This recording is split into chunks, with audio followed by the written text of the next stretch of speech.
Attraction is one of the most misunderstood forces in human psychology. And nowhere is this confusion more dangerous than when men begin to believe that resistance automatically means desire. This idea didn't appear out of nowhere. It grew slowly, silently, shaped by movies, social conditioning, emotional insecurity, and a deep misunderstanding of human behavior. And today, it affects relationships more than ever before. Here's the uncomfortable truth most people avoid. When a man hears no and interprets it as attraction, he is not responding to desire. He is responding to uncertainty, ego, and psychological tension. The human brain is wired to seek resolution. When something is unclear, inconsistent, or emotionally charged, it feels more intense. And intensity is often mistaken for attraction. This is where dark psychology quietly enters the conversation. The mind craves patterns. When a woman shows interest, then pulls back, or sets boundaries without emotional clarity, it creates a psychological gap. That gap triggers curiosity. Curiosity triggers pursuit, and pursuit, over time, gets misread as proof of mutual desire. But pursuit does not equal attraction. It equals activation.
Many men don't chase women. They chase the feeling of being chosen after feeling rejected. Another uncomfortable layer is this. Resistance creates a power imbalance. When one person withholds, the other often leans forward. Power feels magnetic. The brain confuses power with attraction. This is why emotionally unavailable people often appear more desirable. Not because they are better, but because they are harder to access. This dynamic becomes even stronger when a man lacks emotional grounding. When self-worth depends on external approval, resistance feels personal.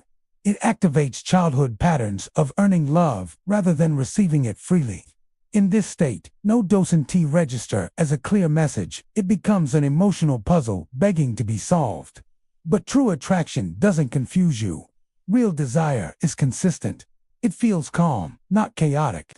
It doesn't require decoding, mixed signals, or chasing emotional breadcrumbs. When attraction is mutual, there is clarity, not confusion. Curiosity exists, but it doesn't hurt. Interest flows naturally. Boundaries feel respectful, not triggering. Dark psychology reveals something deeper. When resistance increases desire, it's often because the desire was never about the other person. It was about the self. Social media has intensified this illusion.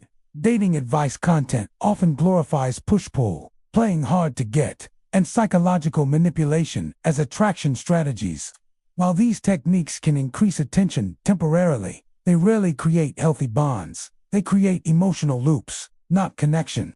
The brain becomes addicted to the chase, not the person. Another key factor is masculine identity conditioning. Many men are taught that effort equals value. If something comes easily, it must not be worth much. So when attraction is straightforward, it feels suspicious. When it's complicated, it feels meaningful. This belief quietly sabotages relationships by rewarding emotional friction instead of emotional safety. Here's the paradox. The more a man confuses resistance with attraction, the more he trains himself to desire people who cannot meet him emotionally.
If this perspective challenges what you've been taught, that's not an accident. Growth often begins where comfort ends.